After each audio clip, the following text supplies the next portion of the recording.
Hi all, welcome to the digital బడి YouTube channel.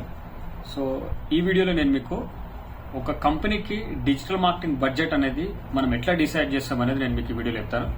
యాక్చువల్గా digital marketing అనే కంటే ముందు జనరల్గా మార్కెటింగ్ బడ్జెట్ అనుకుంటే మార్కెటింగ్లో ట్రెడిషనల్ మార్కెటింగ్కి ఒక బడ్జెట్ కేటాయిస్తాయి, డిజిటల్ మార్కెటింగ్కి కూడా ఒక బడ్జెట్ని కేటాయిస్తారు కంపెనీలు. జనరల్గా అయితే ఈ మార్కెటింగ్ బడ్జెట్ అనేది ఎంత ఉండాలి ఇవన్నీ కూడా ఇయర్ కి సంబంధించిన ఒక మార్కెటింగ్ ప్లాన్ అనేది ముందే క్రియేట్ చేసుకుంటాయి పెద్ద కంపెనీస్ అయితే. అలా క్రియేట్ చేసుకుని దానికి తగ్గట్టుగా వాళ్ళు ఎగ్జిక్యూట్ చేసుకుంటూ వెళ్తారు. ఒక చిన్న చిన్న చేంజెస్ మధ్యలో ఏమైనా చేంజ్ చేసుకోవచ్చు, కానీ బట్ ఓవరాల్ ప్లాన్ అయితే ముందే ఉంటుంది మార్కెటింగ్ ప్లాన్. అందులోని బడ్జెట్ కి సంబంధించినవి కూడా ఉంటాయి. ట్రెడిషనల్ మార్కెటింగ్ కి మనం ఎంత ఖర్చు పెట్టాలి అని కానీ, డిజిటల్ మార్కెటింగ్ ఎంత ఖర్చు పెట్టాలి అని కానీ. సో ట్రెడిషనల్ మార్కెటింగ్ పక్కకు పెడితే మనది more related to digital marketing కాబట్టి అసలు డిజిటల్ మార్కెటింగ్ కి అసలు క్లయింట్స్ మనం ఎంత బడ్జెట్ చెప్పొచ్చు. ఓకే, నాకు వచ్చిన క్లయింట్స్ నుంచి వచ్చిన కాల్స్ ని బట్టి నేను చెప్తున్నా. సార్ చాలా కొటేషన్ అడుగుతున్నారు, 1 లక్ష రూపాయలు అడుగుతున్నారు, 2 లక్షల రూపాయలు అడుగుతున్నారు, నెలకి 3 లక్షలు కూడా అడుగుతున్నారు. ఏజెన్సీస్ ఇచ్చే కొటేషన్లలో వాళ్ళు ఇంత అడుగుతున్నారు. యాక్చువల్గా ఎంత కాస్ట్ ఉంటుంది అన్నట్టు అడిగారు. అయితే వాళ్ళు ఇచ్చే కొటేషన్స్ కూడా కరెక్టే. ఆ 1 లక్ష రూపాయల కొటేషన్ అయినా, 2 లక్షల రూపాయల కొటేషన్ అయినా, 3 లక్షల రూపాయల కొటేషన్ అయినా కూడా కరెక్టే. ఎట్లా అంటే ఇప్పుడు ఒక బిజినెస్ ని మార్కెటింగ్ ఏజెన్సీస్ అర్థం చేసుకుని వీళ్ళకి ఏ సర్వీసెస్ అయితే అవసరమో అదంతా వాళ్ళతో కూర్చొని దానికి ఒక స్ట్రాటజీ ప్రిపేర్ చేసి ఏ సర్వీస్ కి ఎంత బడ్జెట్ అవుతుంది అనేది అదంతా వేసుకున్న తర్వాత అది టోటల్ బడ్జెట్ అంత అవుతుంది అనమాట. ముందే అసలు ఇంత ఖర్చు అవుతుంది అని అనుకోకండి. అండ్ ఇంకొక విషయం కూడా చెప్తున్నా, అంత బడ్జెట్ లేకుండా కూడా మనం కొన్ని చేయొచ్చు. అది కూడా మీరు మీ క్లయింట్స్ కి చెప్పొచ్చు.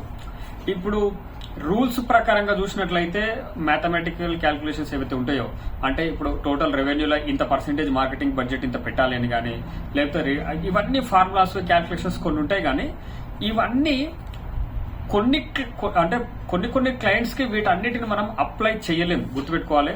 ఇవన్నీ అది మ్యాథ్స్ అంతా. కానీ రియల్ గా మనం వెళ్ళినప్పుడు సినారియో అన్ని బిజినెసెస్ కి అట్లా ఉండవు. అందుకోసం మీరు ఏం చేయాల్సి ఉంటుందంటే వాళ్ళ బిజినెస్ కి తగ్గట్టు ఏదైతే అవసరమో, ఏదైతే అర్జెంటో, ఏదైతే మనకి ఇప్పుడు క్విక్ గా మనం రెవెన్యూని తీసుకొచ్చే మెథడ్స్ ఏవైతే ఉన్నాయో వాటికి ఎంత బడ్జెట్ అవుతుందో వాటినే మనం వాళ్ళకి రికమెండ్ చేసి వాటితో మనం ముందుకెళ్ళాలి. అంతే తప్ప ఇంకా ఇప్పుడు కొత్త బిజినెస్ అప్పుడే వాళ్ళు స్టార్ట్ చేస్తున్నారు అనుకోండి, గైస్ చెప్తున్నా, సార్ మనం ఇన్ఫ్లుయెన్సర్ మార్కెటింగ్ చేద్దామని అన్నారు అనుకోండి. ఇన్ఫ్లుయెన్సర్ మార్కెటింగ్ అంటే ఒక్కొక్క ఇన్ఫ్లుయెన్సర్ ఎంత ఛార్జ్ చేస్తారు. ఓకే, ఇంకా మల్టిపుల్ ఇన్ఫ్లుయెన్సర్స్ తో ఆ నీష్ లో చేయించాలంటే ఒక్కొక్కసారి ఒక్క ఇన్ఫ్లుయెన్సరే 5 లక్షలు కూడా ఛార్జ్ చేయొచ్చు. సింగిల్ ఇన్ఫ్లుయెన్సర్ గురించి నేను చెప్తున్నా, వాళ్ళకున్న ఫాలోవర్స్ బట్టి అదంతా. సో అంటే ప్రతిదీ మనం ఏం చేయాల్సి ఉంటుందంటే ఒక కూర్చొని ప్రాపర్ గా ఆలోచించగలిగితే అఫోర్డబుల్ గా కూడా లీస్ట్ కాస్ట్ లో కూడా మనం మార్కెటింగ్ ప్లాన్ ఇవ్వచ్చు, దాన్ని ఎగ్జిక్యూట్ చేయొచ్చు. కాకపోతే బడ్జెట్ ఎక్కువ లేనప్పుడు మనం ఏం చేయాల్సి ఉంటుందంటే మనం ఎక్కువగా ఆర్గానిక్ రూట్ ఎంచుకుంటాం. ఆర్గానిక్ రూట్ లో రిజల్ట్ రావాలంటే మినిమం 6 to 8 months టైం పడుతుంది. ఇది వాళ్ళ క్లయింట్స్ కి మీరు చెప్పండి, సార్ అంత బడ్జెట్ లేనప్పుడు మనం ఆర్గానిక్ మెథడ్స్ లో వెళ్తుంటాం, కాంటెంట్ మార్కెటింగ్ పైన ఎక్కువ డిపెండ్ అవుతాం, మనం ఎస్ఈఓ చేస్తుంటాం.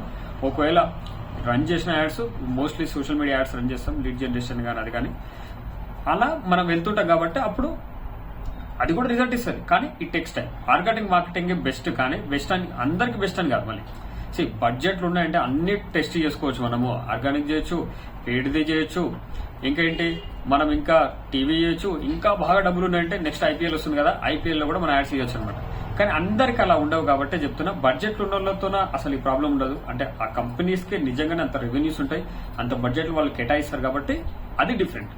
మనము ఈ వీడియో చూస్తున్న వాళ్ళలో ఒకవేళ కొంతమంది క్లయింట్స్ అంత బడ్జెట్స్ ఉన్నప్పుడు మనం ఏం చేయాల్సి ఉంటుందంటే ఇంకా ఎక్కడెక్కడైతే మనం ఖర్చు తగ్గించగలమో, ఈవెన్ మీ మార్జిన్ చూసుకోవద్దని కాదు నేను చెప్పేది, మీ ప్రాఫిట్, మీ ఏజెన్సీకి అయ్యే కాస్ట్ కావచ్చు, ఆ ప్రాజెక్ట్ కోసం మీరు కొనే టూల్స్ కాస్ట్ కావచ్చు, ఇదంతా మీరు చూసుకుంటూనే మీకు ఎంత మిగిలాలో అది చూసుకొని, ఈవెన్ వాళ్ళు కూడా కట్టేటట్టు ఉండాలి కదా, వాళ్ళు కూడా మీకు ఇచ్చేటట్లు ఉన్న బిజినెసెస్ ఈవెన్ మనం మంచిగా గ్రో చేయగలుగుతాం అనుకున్నప్పుడు ఆ బడ్జెట్ ఇస్తే సరిపోతుంది. అంతేగాని లేకపోతే వాళ్ళని ఎక్కువ బడ్జెట్ లేపి వాళ్ళకి డిజిటల్ మార్కెటింగ్ కి దూరం చేయడం కానీ ఇట్లా చేయడం వల్ల కష్టం గైస్. అంటే అందరి క్లయింట్స్ తో ఆ బడ్జెట్లు ఉండవు, అది కూడా గుర్తుపెట్టుకోండి.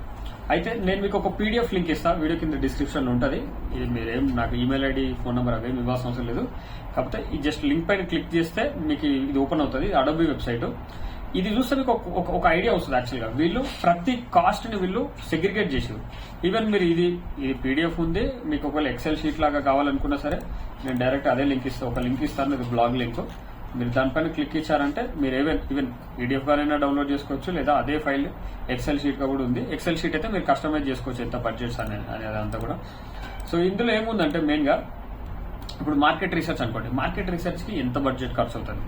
మనం మార్కెట్ రీసెర్చ్ ఏ కంపెనీస్ కి మనం చేయము, మనం చేసేది కీవర్డ్ రీసెర్చ్, కొంత ఆన్లైన్ లోనే చేసే సెకండరీ రీసెర్చ్ మాత్రం మనం చేస్తాం. కానీ market research only secondary research కాదు, అది గుర్తుపెట్టుకోండి.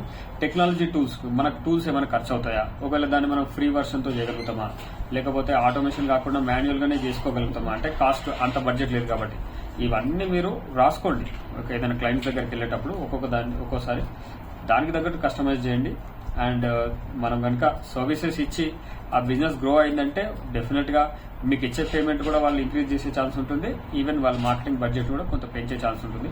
కాబట్టి సిచ్యువేషన్ ని బట్టి మనం ముందుకు వెళ్ళడానికి ట్రై చేయండి. ఒక్కొక్కసారి నా ఎక్స్పీరియన్స్ నుంచి చెప్తాను, నాది ఒక్కొక్క క్లయింట్ వస్తారు, ఒక్కోసారి వాళ్ళ బడ్జెట్ అని చెప్పినామంటే వాళ్ళు ఇంక రానిగా అట్లా ఉండొచ్చు ఛాన్స్. అటువంటి అప్పుడు ఏం చేస్తామంటే నా దగ్గర అంటే ఎంప్లాయీస్ ని పెట్టుకొని ఏజెన్సీ రన్ చేసే వాళ్ళు ఈ బడ్జెట్ ఇవ్వలేరు. ఇది బడ్జెట్ కూడా అనొద్దు, ఇది చాలా లీస్ట్ కాస్ట్ అనుకోవచ్చు.